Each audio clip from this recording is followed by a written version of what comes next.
Hello student, this is Srishti Tripathi and your most welcome on my channel study with Srishti. पिछले lecture में हम लोग question किए थे कि हम सीक्वेंस फाइंड किए थे, ठीक। तो आज भी हम उससे रिलेटेड कुछ क्वेश्चन देख लेते हैं ताकि और कॉन्सेप्ट क्लियर हो सके। तो चलिए हम क्वेश्चन देखते हैं।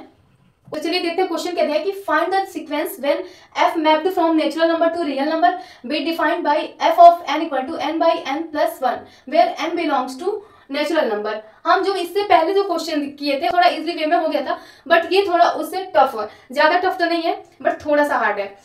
तो हम जो इससे पहले वाला क्वेश्चन किए तो उसमें क्या था, जो फंक्शन था हमारा वो f of n equal to क्या था, एक तो n था और दूसरा क्या था f of n equal to n square. But इसमें क्या दिया है कि f of n equal to n by n plus 1। तो चलिए देखते हैं इसका सोल्यूशन कि क्या दिया है कि given that f mapped from natural number to real number and defined by f of n equal to n by n plus 1 where n belongs to natural number। ठीक है, अब देखिए हम सेट ऑफ नेचुरल नंबर बना लेते हैं आज भी समझने के लिए कि सेट ऑफ नेचुरल नंबर क्या है, 1 2 3 n एंड सो ऑन। ठीक है, ये हमारा। अब चलिए हम क्या करते हैं, मैपिंग कराते हैं। ये हमारा जो डोमेन है, फंक्शन का जो हमारा डोमेन है वो सेट ऑफ नेचुरल नंबर है। तो ये 1 2 3 एंड सो ऑन। ठीक है, फिर ये हमारा जो कोड डोमेन है वो सेट ऑफ रियल नंबर है। अब जब हम यहाँ से इसकी मैपिंग कराएंगे तो जो इसका फंक्शन दिया है f of n equal to वो क्या है, n बाई n प्लस 1। अब चलिए इसकी वैल्यू हम इस फंक्शन में पुट करके देखते हैं। तो क्या है, लेट n इक्वल टू 1। अगर n इक्वल टू 1 लेते हैं तो क्या हो गया, ये f of 1 equal to 1 by 1 plus 1 equal to 1 by 2। फिर n equal to 2, f of 2 equal to 2 by 2 plus 1 equal to 2 by 3। फिर n इक्वल टू अगर 3 लेते हैं तो f ऑफ 3 इक्वल टू क्या हो गया, 3 by 3 plus 1 equal to 3 by 4 and so on. ठीक है, तो हम इसका आउटपुट निकालेंगे। ठीक है, अब हम इसको यहाँ पर रखेंगे तो ये 1 का ये इमेज क्या है, ये 1 बाई 2 है। फिर 2 का क्या है, 2 बाई 3। फिर 3 का क्या दिया है, 3 बाई 4। ठीक, फिर n का क्या है, n by n plus 1 and so on. अब चलिए इसका हम सीक्वेंस बना लेते हैं। Then sequence f of n equal to n by n plus 1। ठीक, तो क्या होगा, ये हो गया 1 by 2, 2 by 3, 3 by 4, n by n plus 1 and so on.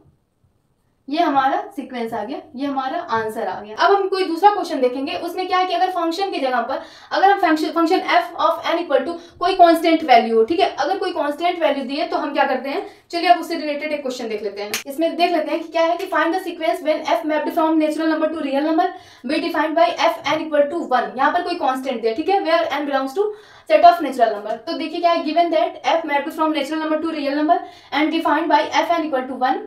तो हम इसका सेट ऑफ नेचुरल नंबर बनाते हैं, नेचुरल नंबर का हम सेट बना लेते हैं। अब देखिए, अब हम मैपिंग कराएंगे तो ये हमारा जो डोमेन है वो सेट ऑफ नेचुरल नंबर है और जो कोड डोमेन है वो रियल नंबर का सेट है। ठीक है, अब ये 1 2 3 एंड सो ऑन हो गया। ठीक है, अब जब हम इसका मैपिंग करा रहे हैं तो ये फंक्शन क्या दिया है कि f of n equal to 1 दिया है,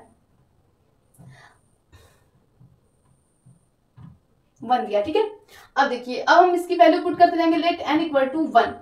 अगर हम n इक्वल टू 1 इस फंक्शन में रखते हैं तो क्या हो गया, ये f ऑफ 1 इक्वल टू 1 ही आएगा। अगर n इक्वल टू 2 रखते हैं तो f ऑफ 2 इक्वल टू 1। यहाँ तो चेंज होगा बट ये जो 1 है ये वही रहेगा, ये चेंज नहीं होगा। तो n इक्वल टू 2 रखे हैं तो f ऑफ 2 इक्वल टू 1 आ गया। फिर n इक्वल टू अगर 3 रखते हैं तो f ऑफ 3 इक्वल टू 1 ही आ गया। ठीक है, एंड सो ऑन। तो यहाँ पर ये 1 1 1, यहाँ पर भी 1 आ गया। ठीक है, इसका ये इमेज हो गया, इसका ये मतलब सबका 1 ही आ रहा है। तो जब हम सीक्वेंस बनाएंगे then sequence f of n equal to 1 क्या आ गई है, 1 1 1 1 एंड सो ऑन। ये हमारा सीक्वेंस हो गया। ठीक है, और इस टाइप के सीक्वेंस को हम क्या बोलते हैं कि कांस्टेंट सीक्वेंस। कांस्टेंट सीक्वेंस भी हम देख लिए कि क्या होता है कि अगर हम फंक्शन लेते हैं और यहाँ पर कोई कांस्टेंट वैल्यू दी, अगर हम कोई फंक्शन लेते हैं यहाँ पर कांस्टेंट वैल्यू दी हुई है तो इस टाइप के हम सीक्वेंस को क्या बोलते हैं कि कांस्टेंट सीक्वेंस। तो आज के वीडियो में बस इतना ही, फिर मिलेंगे कल नए वीडियो के साथ। और कल हम पढ़ेंगे कि बाउंडेड सीक्वेंस क्या होता है, बाउंडेड बिलो क्या होता है, बाउंडेड एबव क्या होता है। ठीक है।